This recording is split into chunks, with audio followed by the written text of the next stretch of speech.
trends 1,000 people have 1,000 Hamlets, 1,000 analysts have 1,000 predictions on silver. In May 2026, silver prices fluctuated, even though, unlike January roller coaster, which directly fell 35% in a single day, and it did rise 7% in a single day, then fell another 13% in a single day.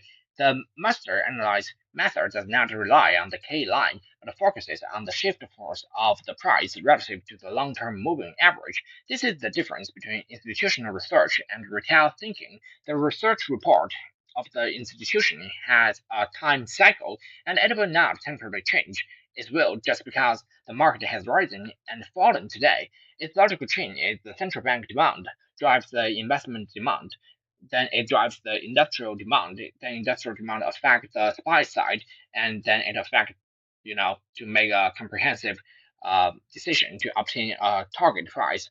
In this logical chain, there is no variable plunged, by 10% last night. Last night plunge in the framework of master analyze may be just short-term noise and does not change the medium-term judgment. Well, the spreadsheet on the screen itself is the information. The market generally does not know where the silver price will go, since it is keep up and down. If the price they know it, then it will be always like keep rising or keep falling. But we don't know, since there is no price to earning ratio, no cash flow, and no net assets for silver. So let's have a look at those most representative points.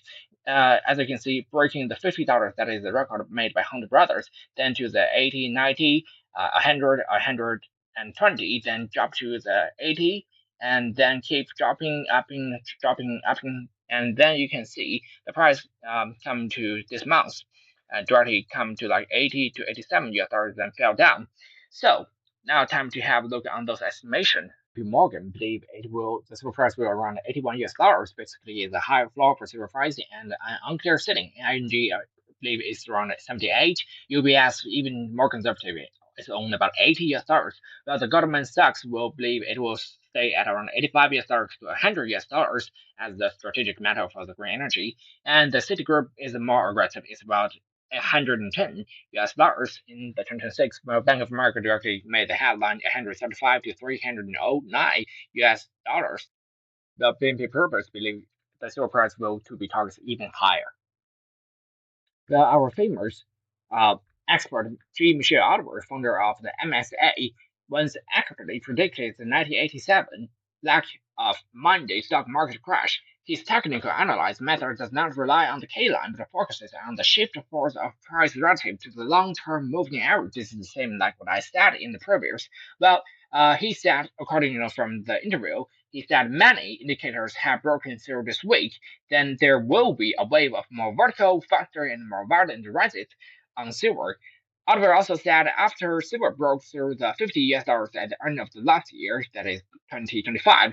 Also, this is the 50 US dollars is the mark of the Hunt Brothers made in the 1980s. Then it rushed to around $120 in a few months at the end of the 2025.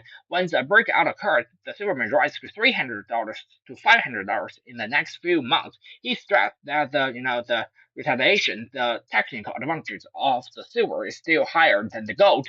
The price of the silver is only about 1.6% to 1.7% of the gold, yet he see the capabilities for the silver rise to 3% to 6%. That will be double or even quadruple for the present price. Oliver also pointed out during the past two runs of the gold bull market from the 1976 to 1980, the 2001 to 2011 have achieved an increase of about 8 times, while this run of gold has only risen by about 4 times since the start of 1,050 US dollars in 2015. So only half of it has been completed, and if gold repeats the previous trend, the price will directly reach 8,000 US dollars for the gold, and based on the gold-silver ratio, the 7th in this 4 days gold to silver ratio directly compares from 62 to around about 58.7. The silver directly will come to $300 to $500 in that stream, and also the Oliver's perspective is far more reaching, since the 60% of the world silver demand comes from the industrial sector, not individual, and the 3 major engines of photovoltaics, electric vehicles, and AI data centers are running at full speed at the same time. In contrast, the supply side is extremely vulnerable and inelastic. Other accompanying miners, like copper, zinc, and lead, that decide 70% to 80% of the silver production. And there has been a shortage for the, you know, continuously 6 consecutive years, and the inventory has bottomed out. This is not a speculative bubble, but a tightening of supply and demand. And the reason why the authors make such judgment, to be worthwhile for our to say, not only because his $300 to $500 in a prediction, but it's because his time-verified momentum analysis method, like Oliver pointed out, the whole silver supply side has been heavily hit, starting from the first silver mine, accounting for the 22% of the world known silver supply. They lost their gas pipeline, their refineries. So that is about 95% of the whole country gas. While the electricity would have for 560%, they have limited by the executive order. And more than that, the Australia, the Russian, and even the US face the same problem. This is the Australian one. All your refinery has been hit, and then come to the Russian. Their oil refinery even be hit for twice in the same month. Well, and then to the China, the new exporting, executive order set the limitation for the silver export, and the U.S. also lost their oil refinery in Texas, with a heavy hit.